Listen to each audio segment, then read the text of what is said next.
They called him a musical poet, but his life was a tragedy set to music. A child prodigy, adored in high society, yet always haunted by a ticking clock. He composed the most emotional piano pieces in history while battling disease, heartbreak, and exile. When Chopin played, people said it felt like he was bleeding through the keys. But behind the elegance was a man running out of time. At just 6 years old, he was already composing. By 8, he performed in front of royalty. Imagine being so good that people whispered you were the reincarnation of Mozart. In Poland, they treated him like a national treasure. But fate had other plans.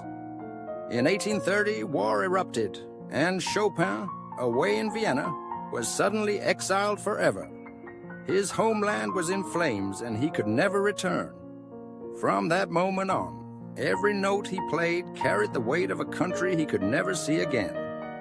Paris became his new home, and society adored him. He played for kings and queens, but unlike the loud and dramatic composers of his time, Chopin hated big crowds. His concerts were rare, intimate, and deeply personal. He didn't just play the piano, he whispered to it, and it whispered back.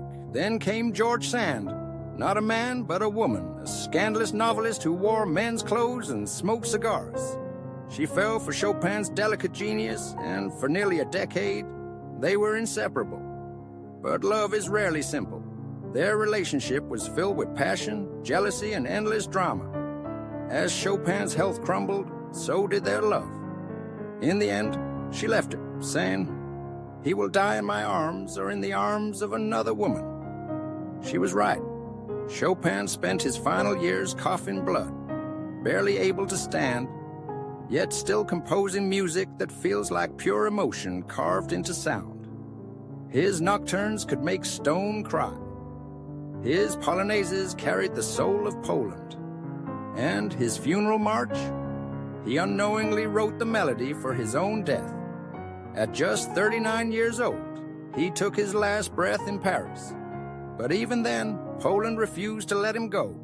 His body was buried in France, but his heart was smuggled back to Warsaw, hidden inside a jar of cognac, where it rests to this day.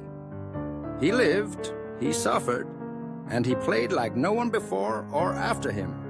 Chopin didn't just compose music, he turned pain into poetry. Which Chopin piece haunts you the most? Let's talk in the comments.